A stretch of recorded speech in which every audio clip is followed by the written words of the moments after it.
Full Moon sale காலை 9 மணியிலிருந்து இரவு 12 மணி வரை மே 31 ஒரு நாள் மட்டும். கடலூர் மாவட்டம் வடலூர் அருகே கண்தோப்பு பாலத்தின் அருகே சென்னை கும்பகோணம் 4 வழிச்சாலையாக அகலப்படுத்தும் பணி நடைபெற்று வருகிறது. இந்த புதிய சாலை அமைக்கும் பணி நடைபெற்ற இடத்தின் அருகே வெள்ளிக்கிழமை காலை ஒரு பெண்ணின் உடல் புதைக்கப்பட்ட நிலையில் கால் மட்டும் வெளியே தெரிந்தது. முகமும் சிதைந்த நிலையில் பாதியளவு வெளியே தெரிந்தது. இதனை கண்டு அதிர்ச்சியடைந்த அப்பகுதி மக்கள் வடலூர் காவல்துறையினருக்கு தகவல் தெரிவித்தனர். சம்பவ இடத்திற்கு வந்த வடலூர் காவல்துறையினர் 25 வயது மதிக்கத்தக்க அந்த பெண்ணின் உடலை மீட்டனர்.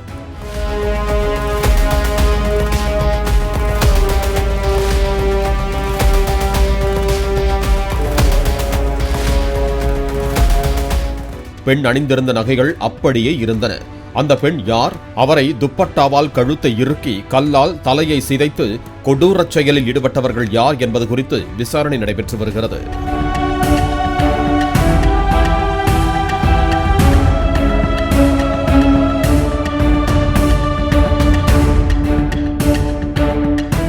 ஃபுல் மூன் சேல் காலை 9 மணியிலிருந்து இரவு 12 மணி வரை மே 31 ஒரு நாள் மட்டும். பிளே ஸ்டோர் மற்றும் ஆப் ஸ்டோரில் இருந்து பாலிமர் செயலியை QR கோடு மூலம் பதிவிறக்கம் செய்யுங்கள். செய்திகளை உடனுக்குடன் பெறுங்கள்.